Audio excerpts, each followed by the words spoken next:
The new hubs that you see me installing are the JOES accelerator hub. They only come in black, which is fine. They are a cast hub.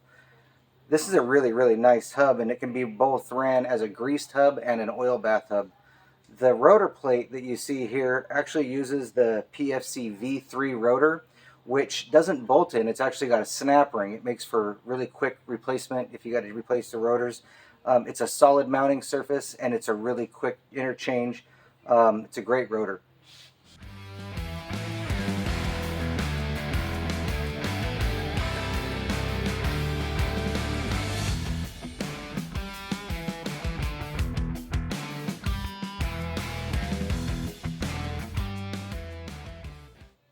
When you're ready to set up your bearing spacers, get everything assembled with your bearing spacer, get your hub nut on, get it snug down just enough to know that you have compression on everything.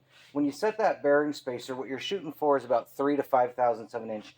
You want it to just barely at all move. You don't want, if you have any free play, it's too much. If it's tight, when you spin it, you can see there's drag in it, it's too much. Just a hair.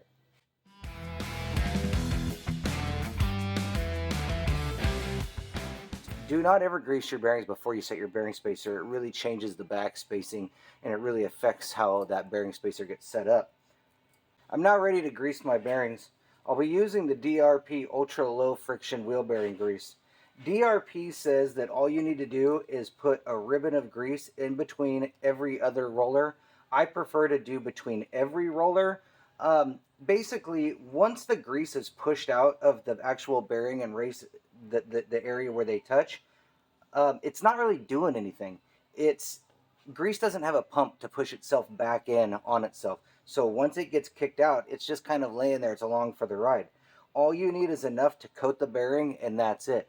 I still choose to go between every roller just because bearing grease is cheap. It's extra peace of mind knowing that I've got enough grease in there to make sure the job gets done.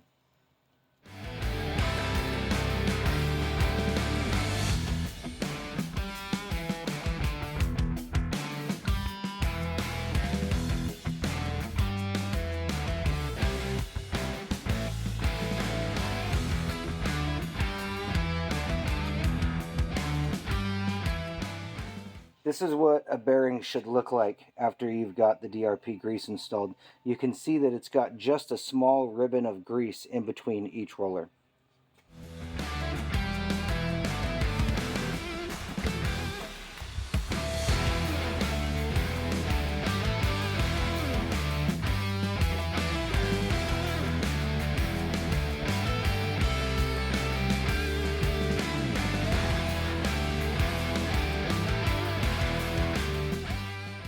And there we go. Both of our bearings are greased.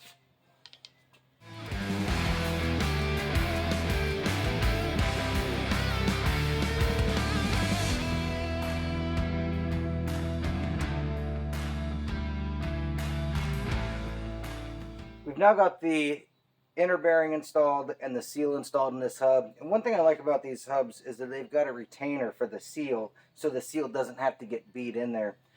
Also, when you're taking it apart, it's a lot easier to pull that retainer off and pop that seal out rather than trying to put the hub nut on and knock that seal out from the inside.